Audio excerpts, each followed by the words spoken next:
We have a church? Yeah! You got one? Yeah. Okay. Come over. What's your name again? Say it again. This is Evan, your friend.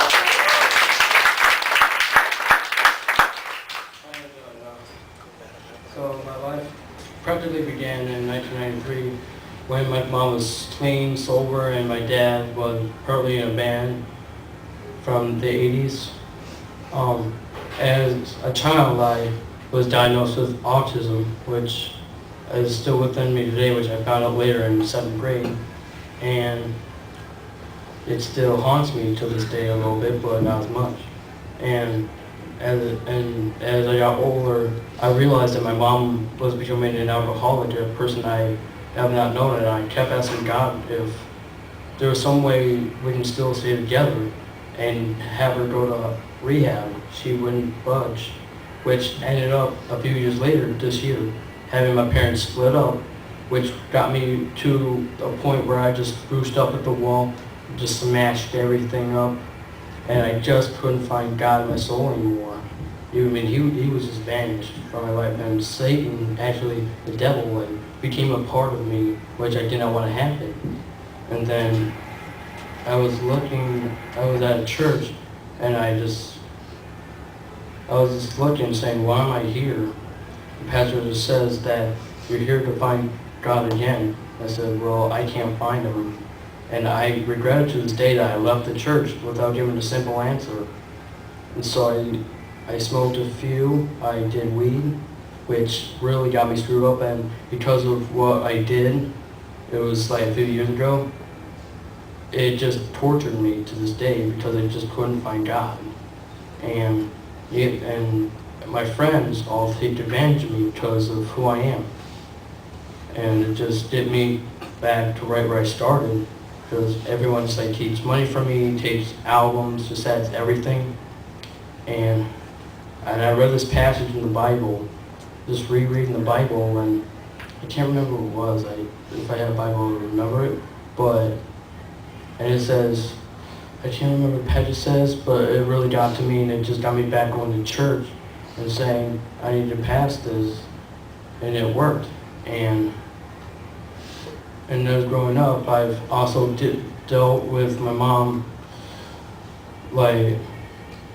flirting with other guys, going out with people that I don't even know. My dad doesn't even know, bad people.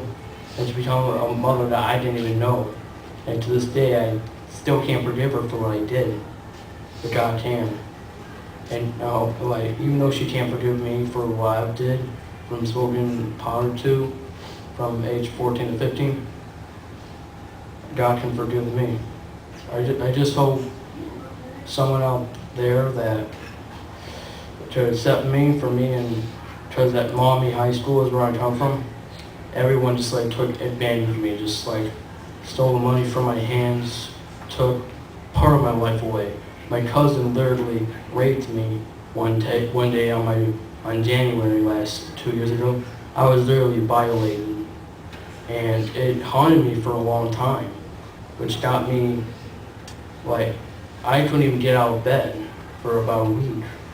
But when Pastor came to my house, he said,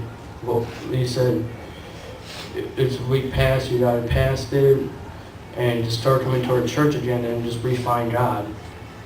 And I just sat down and I just read the Bible, and it's just amazing what I could get from this. And I've been through relationships with other people. I've been through hell and back. And every relationship I've had just lasted about a week. But that all changed. Just this week, I met someone in my life that actually liked me for me. And not used me for money. Not used me for, just because I'm different. She's actually part of me. She's right here, right now. Nicole, right there. She mostly changed my life when she came up to me Tuesday talking about me, talking to me, and how much her parents know about me. And it partly just changed me because I finally have someone that I can actually be with for a while. and not just use me. Thank you.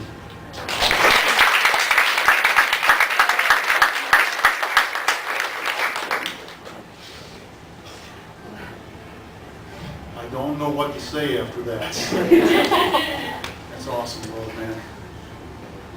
I'm glad you're here. I'm really glad you're here. If we can help you, we want to help you, okay? Because we accept you for who you are, too.